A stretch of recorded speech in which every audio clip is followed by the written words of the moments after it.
teach us something. So we see something that is as a supernatural enemy, this fiery flying serpent.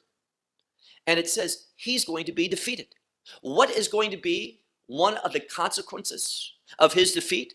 Well, those who are afflicted, the ones who've been impoverished by the enemy. It says they're going to be given good pasture. They're going to be fed.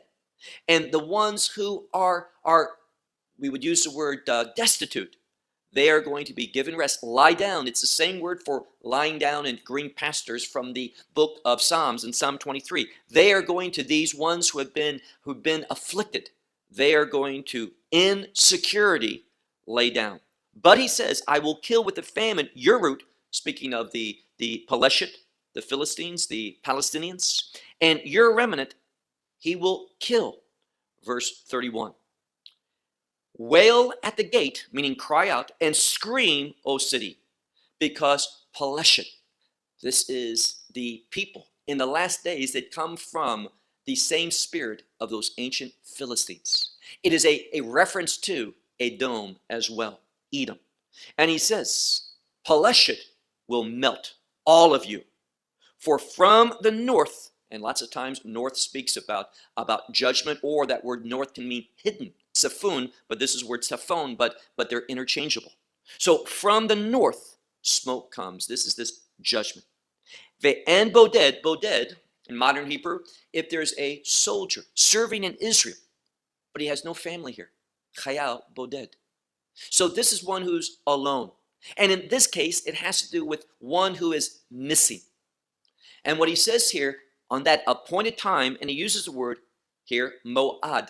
Now we know the word moed, this is the word mo'ad. It means basically the same thing, an appointed time or an appointed meeting. And this meeting is of judgment. And what God is saying is that there's not going to be anyone missing from this appointed time and appointed place of judgment. Verse 32, our last verse. What a great verse of promise. Now he talks about with this judgment of Peleshit of the Palestinians. He says when that judgment happens, what can we expect? Well, this is parallel in context to what we saw in verse 30. So we see in verse 31 something bad, but in verse 32 something good. The same way of back and forth that we saw previously in this last section. So this is what he says. And how the kings of the earth he will afflict. But, and here's the good news, the kings of the earth are going to be afflicted. He's going to answer, he's going to respond to. But the Lord, in doing just that, he is going to establish Zion. And I hope you know that Zion is a kingdom word. And this tells us why this verse, see when we look at it, because some might say critical events towards the interpretation saying, this has nothing to do with the last days. It's speaking about the past. It's already been fulfilled. No, no, and no. And the reason for that is, look at what it says here. The end. The last 1, 2, 3, 4, 5, 6, 7, 8 words. For the Lord, Yisad. Yisad will establish. It's from the Hebrew word for to make a foundation. So the Lord will establish the foundation of Zion, the kingdom. And in it, the afflicted ones, by the enemy is the implication, the afflicted ones of his people, they will find shelter. And this is a kingdom shelter. This is a kingdom promise.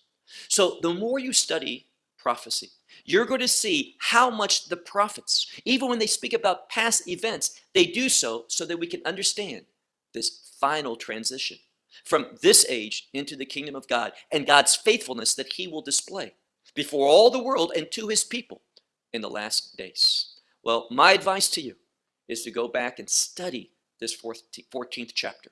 It is a highly significant one.